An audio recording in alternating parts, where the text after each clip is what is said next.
Actually ഞാനിങ്ങനെ വെറുതെ ഇരിക്കുകയായിരുന്നു. വെറുതെ ഇരുന്ന് നമ്മൾ പറയില്ലേ ആസനത്തിൽ വേരിറങ്ങി ആ ഒരവസ്ഥ. അപ്പോൾ പിന്നെ ഞാൻ ഓർത്തു, ഓക്കെ, ഈ സ്വതസിദ്ധമായ അല്ലെങ്കിൽ കൂടപ്പിറപ്പായിട്ടുള്ള ഈ മടി മാറ്റി വെച്ച് എങ്ങോട്ടെങ്കിലും പോവാം. അങ്ങനെ ചുമ്മാ ബൈക്കൊക്കെ എടുത്തൊന്ന് കറങ്ങി. ഭാഗ്യത്തിന് രാമേശ്വരത്ത് അധികം തിരക്കൊന്നും ഇല്ലാത്തതുകൊണ്ട് കുഴപ്പമില്ലാതെ അങ്ങ് പോയി ഇങ്ങ് വരാൻ പറ്റി. അങ്ങനെ വന്നപ്പോഴാണ് കുറേ ദിവസമായിട്ട് ഞാൻ എഴുതണമെന്ന് വിചാരിച്ചുകൊണ്ടിരുന്നൊരു സാധനം എഴുതാതെ ഇങ്ങനെ പറഞ്ഞാലോ എന്നാലോചിച്ചത്. ഈ പറച്ചിൽ എനിക്കൊരു പുതിയ പരിപാടിയാണ്.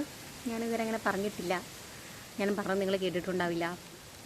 എൻ്റെ ഫ്രണ്ട്സാണെങ്കിൽ എൻ്റെ കഥ കേട്ടിട്ടുണ്ടാവും. അതല്ലാതെ നിങ്ങൾ യൂഷ്വലി കേൾക്കാൻ സാധ്യതയില്ല. അപ്പോൾ കാര്യം എന്താണെന്ന് വെച്ചാൽ, എൻ്റെ വണ്ടിയുടെ ചാവി അത് തങ്കച്ചി മഠത്തിലേക്കാണ് സ്പീഡ് പോസ്റ്റ് ചെയ്തത്. അപ്പോൾ അത് മേടിക്കാൻ പോകുന്ന രാത്രിക്കിടയ്ക്കാണ് ഞാൻ ബസ്സിൽ കയറി.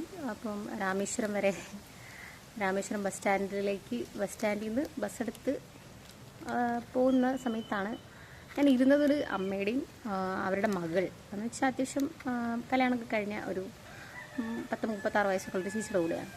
അപ്പം ഞാൻ അവിടെ എടുത്ത് ചെന്നിരുന്നപ്പോൾ അവർ ഈ കടല കുറിക്കുകയായിരുന്നു.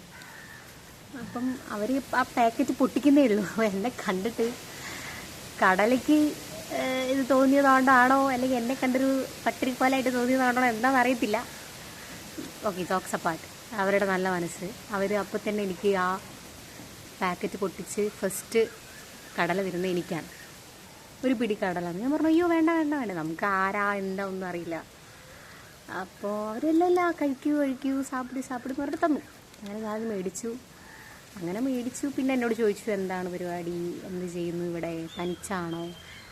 അപ്പം ഞാനിങ്ങനെ കാര്യങ്ങളൊക്കെ പറഞ്ഞിട്ട്, ഞാനിങ്ങനെ എൻ്റെ റിസർച്ചിൻ്റെ ഭാഗമായിട്ട് വന്നതാണ്, ഞാൻ ബാംഗ്ലൂരാണ്, അപ്പം നമ്മൾ ഫിഷർ ഫോക്കിനെ പറ്റിയിട്ടാണ് എന്നൊക്കെ പറഞ്ഞപ്പം അവർ പറഞ്ഞു അവരുടെ ഹസ്ബൻഡും ഫിഷർ ഫോക്കാണ്. അവർ സേരാങ്കോട്ടെ എന്ന് പറയുന്ന ഗ്രാമത്തിലാണ് അവരുടെ വീടുള്ളതെന്ന് പറഞ്ഞു.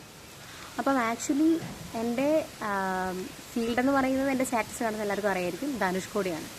അപ്പം ഞാൻ ഓർത്തു, ഈ ധനുഷ്കോടിക്ക് സേരാങ്കോട്ടയായിട്ടൊരു കണക്ഷനുണ്ട്.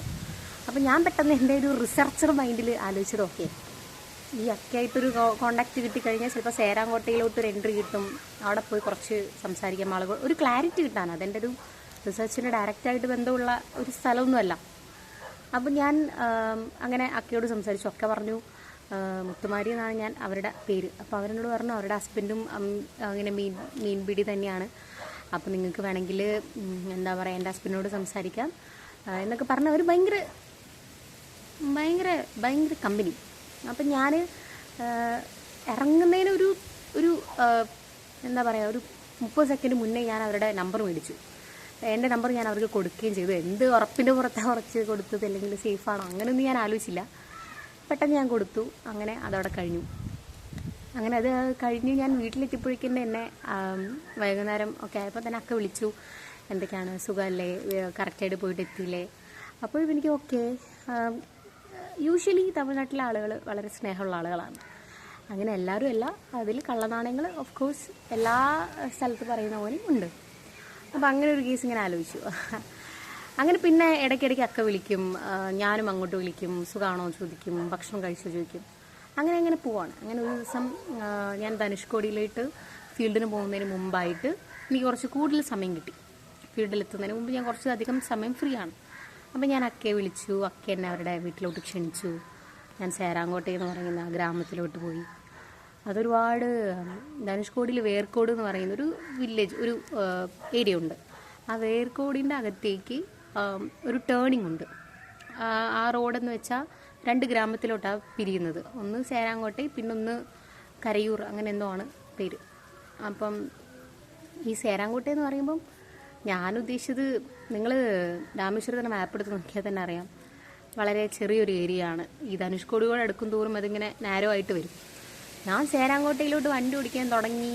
പോയി ഒരുപാട് ഊടുവഴികളിലൂടെ പോകുന്നു. അങ്ങനെ പോകുന്നു, എത്തുന്നില്ല. എത്രയോ നോക്കിയിട്ടും അക്കയുടെ അടുത്ത് എത്തുന്നില്ല. അവസാനം അക്ക വീട്ടിൽ നിന്ന് ആരുടെയോ വഴിയിലൂടെ പോയ, അവരുടെ നെയ്ബർ ആരുടെയോ കൂടെ ലിഫ്റ്റ് ചോദിച്ച് ഞാൻ വരുന്നതിൻ്റെ ഓപ്പോസിറ്റ് വന്നു. അങ്ങനെ എന്നെ കണ്ടു. അങ്ങനെ പിന്നെ എൻ്റെ കൂടെ കയറി. അങ്ങനെ ഞങ്ങൾ അക്കയുടെ വീട്ടിൽ പോയി. അക്കയുടെ വീട്ടിലെന്ന് വെച്ച് കഴിഞ്ഞിട്ടുണ്ടെങ്കിൽ എന്താ പറയുക, കുറേ തത്തയും, ആക്ച്വലി തത്തയെ വളർത്തുന്നത് ഇവിടെ വൈൽഡ് ലൈഫിൻ്റെ ഇതിൽ പറ്റത്തില്ല. സോ ഇതൊരു സീക്രട്ടാണ്. എൻ്റെ സ്റ്റാറ്റസിലുള്ളവരോട് മാത്രം ഞാൻ പറയുന്നുണ്ട്, നിങ്ങളിത് പുറത്ത് വിടരുത് പ്ലീസ്. അപ്പോൾ അക്കയുടെ വീട്ടിൽ പോയപ്പം അവിടെ ഒരു പട്ടിക്കുട്ടിയുണ്ട്, അവിടെ വേറെ എന്തൊക്കെയോ ഉണ്ടായിരുന്നു. ഒരു കുഞ്ഞു പട്ടിയുണ്ട്, പിന്നെ ഒരു വലിയൊരു പട്ടിയുണ്ട്, പിന്നെ പിന്നെ തത്തയുണ്ട്, പിന്നെ എലിയുണ്ട്. എലിയുടെ ഈശ്വര, അങ്ങനെ ഒരുപാട് ഐറ്റംസ്. അവർ 4 പേരും ഓൾറെഡി ഒരു കുടുംബമുണ്ട്. അതിൻ്റെ കൂട്ടത്തിൽ ആട്, അങ്ങനെ ഒരു എന്താ പറയുക, എല്ലാവരും അവിടെ ഉണ്ട്, പ്രസൻ്റാണ്. അങ്ങനെ ഞാൻ അക്കയോടൊക്കെ സംസാരിച്ചു. എനിക്ക് ഭയങ്കര സന്തോഷമായി. ഈ കഥ ഞാൻ പറഞ്ഞാൽ നിങ്ങൾ വിശ്വസിക്കുമോ എന്ന് വെച്ചാൽ, ഒരാളെ ബസ്സിൽ നിന്ന് കാണുന്നു വളരെ യാദൃച്ഛികമായിട്ട്, അവർ നമുക്ക് കടല തരുന്നു, ഒരു കടലബന്ധം. അങ്ങനെ ആ കടലബന്ധത്തിന് പുറത്ത് അവർ നമ്മളെ വിളിക്കുന്നു, അവരുടെ വീട്ടിൽ നമ്മൾ പോകുന്നു. ഒരു ഭയങ്കര അല്ലേ, എനിക്കറിയില്ല ഇതെങ്ങനെയാണെന്ന് ഞാൻ പറഞ്ഞ് നിങ്ങളെ വിശ്വസിപ്പിക്കേണ്ടേ എന്നൊന്നും എനിക്കറിയില്ല. ബട്ട് അതാണ് സംഭവിച്ചത്. അങ്ങനെ അക്കി എന്നെ അവിടെ കടൽക്കരയിലൊക്കെ കൊണ്ടുപോയി. നമുക്ക് സേരാങ്കോട്ടെ കടൽക്കരയിൽ നിന്ന് കഴിഞ്ഞിട്ടുണ്ടെങ്കിൽ രാമേശ്വരം ടെമ്പിളും മൊത്തം ആ ഏരിയ മൊത്തം കാണാം, ധനുഷ്കോടിയുടെ എൻഡ് കാണാം. അപ്പം അങ്ങനെ അതൊക്കെ കണ്ടു, തിരിച്ച് വീട്ടിലെത്തി. അവരോട് കുറേ നേരം സംസാരിച്ചിരുന്നു. അക്കയുടെ ഹസ്ബൻഡുണ്ട്. അപ്പോൾ ഞാൻ എത്തിയപ്പോൾ തന്നെ അക്ക പറഞ്ഞു, അയ്യോ മഞ്ജു വന്നു, നിങ്ങളിതുവരെ ഭക്ഷണം ആക്കിയില്ലേ, പെട്ടെന്ന് ഉണ്ടാക്കുക. അപ്പം അണ്ണനിങ്ങനെ വല ഇതാക്കുമായിരുന്നു, ഫിഷിംഗ് നെറ്റില്ലേ, ആ നെറ്റ് കറക്റ്റായിട്ട് ഉണ്ടാക്കി വെക്കുമായിരുന്നു. അപ്പോൾ തന്നെ അണ്ണൻ എണീറ്റ് പോകുന്നു, എന്നിട്ട് അണ്ണൻ ഭക്ഷണം ഉണ്ടാക്കുന്നു. അങ്ങനെ അവരോട് കുറച്ച് നേരമൊക്കെ സംസാരിച്ചു. എന്നെ കുറേ നിർബന്ധിച്ചു ചോറ് കഴിക്കാൻ. പക്ഷെ ഞാൻ ഓൾറെഡി ചോറൊക്കെ കഴിച്ച് ഇറങ്ങിയതുകൊണ്ട് ഞാൻ പറഞ്ഞു, വേണ്ട, ഞാൻ പിന്നൊരു ദിവസം വരാം, ഡീറ്റെയിൽ ആയിട്ട് നമുക്ക് ഭക്ഷണമൊക്കെ കഴിച്ചിട്ട് പിരിയാം. പക്ഷെ അക്ക അപ്പം നമ്മുടെ കൂന്തളില്ലേ, കണവ, ആ കണവയൊക്കെ നന്നായിട്ട് അക്കയുടെ ഹസ്ബൻഡ് ഫ്രൈ ചെയ്ത് വെച്ചിട്ടുണ്ടായിരുന്നു. അപ്പോൾ അത് ഒരു ബോക്സിലാക്കിയിട്ട് എനിക്ക് തന്നു വിട്ടു. എന്നോട് പറഞ്ഞു, ജസ്റ്റ് വീട്ടിൽ കൊണ്ടുപോയിട്ടൊന്ന് ചൂടാക്കിയിട്ട് കഴിച്ചാൽ മതി, വേറെ ഒരു പ്രശ്നമില്ല, അടിപൊളി ടേസ്റ്റാണ്. അത് അടിപൊളി ടേസ്റ്റായിരുന്നു കേട്ടോ. അങ്ങനെ ഞാൻ അക്ക തന്ന കണവയും കൂന്തൽ ഫ്രൈ ഒക്കെ ആയിട്ട് വീട്ടിലോട്ട് വന്നു. ഒരു നല്ലൊരു അനുഭവമായിരുന്നു. എന്ന് വെച്ചാൽ നമ്മൾ കുറേ നമ്മുടെ ഭയങ്കര ക്ലോസ് ആണെന്ന് വിചാരിക്കുന്ന കുറേ മനുഷ്യന്മാരുണ്ടായിരിക്കും നമ്മുടെ ജീവിതത്തിൽ. അവർ ചിലപ്പോൾ പെട്ടെന്നൊരു പോയിന്റിൽ നമ്മളോടൊന്നും പറയാതെ നമ്മുടെ ലൈഫിൽ നിന്ന് ഇറങ്ങിപ്പോവും. എന്തിനാ പോയതെന്ന് പോലും നമുക്കറിയത്തുണ്ടാവില്ല. നമ്മളോട് അങ്ങനെ അതിനൊരു കാരണം പറയാനുള്ള കർട്ടസി പോലും പലരും കാണിക്കില്ല. അതുപോലെ തന്നെ നമ്മൾ വളരെ സ്ട്രേഞ്ച് ആയിട്ടൊരു സ്ഥലത്ത് എത്തിപ്പെടുമ്പോഴാണ് നമ്മൾ ശരിക്കും ഒറ്റയ്ക്കാണ്, നമുക്ക് ഒറ്റയ്ക്ക് ഏതറ്റം വരെ പോകാൻ പറ്റും എന്നുള്ള കാര്യങ്ങളൊക്കെ മനസ്സിലാവുക. അങ്ങനത്തെ ഒരു സിറ്റുവേഷനിൽ ശരിക്കും ഒറ്റയ്ക്കങ്ങ് എന്ന് പറഞ്ഞാൽ എന്താ പറയുക, പക്ക ഒറ്റയ്ക്ക് നിൽക്കുന്ന സമയത്താണ് കൂടെ മനുഷ്യരുണ്ടായിരുന്നെങ്കിൽ, അല്ലെങ്കിൽ മനുഷ്യന്മാർക്ക് നമ്മുടെ ലൈഫിൽ എന്തുമാത്രം അത്ഭുതങ്ങൾ കാണിക്കാൻ പറ്റും എന്നുള്ളത് നമുക്ക് മനസ്സിലാവുക. സത്യത്തിൽ എൻ്റെ ലൈഫിൽ നടന്നൊരു മാജിക്കായിരുന്നു ഈ മുത്തുമാരിയൊക്കെ കണ്ടതും അവിടെ വീട്ടിൽ പോയതും ഒക്കെ. ഇപ്പോഴും ഇടയ്ക്ക് വിളിക്കാറുണ്ട്, ഞാനും വിളിക്കാറുണ്ട്. എന്താ അല്ലേ, ഒരു കവിതയുണ്ടോ ഇല്ലേ, ഒരു ഇടതുപക്ഷ ഒരു റൈറ്റിംഗ് ആണ്, ആരെഴുതിയതെന്ന് ഞാൻ മറന്നുപോയി, ലെനിനോ അങ്ങനെ ആരോ ആണെന്ന് തോന്നുന്നു. അറിയാത്ത മനുഷ്യരുമായി നീ എനിക്ക് സാഹോദര്യം തന്നു എന്ന് പറയുന്നൊരു സാധനമുണ്ട്. ഇതെത്ര ബ്യൂട്ടിഫുൾ ആണെന്ന് ഞാൻ ആലോചിച്ച് പോവായിരുന്നു.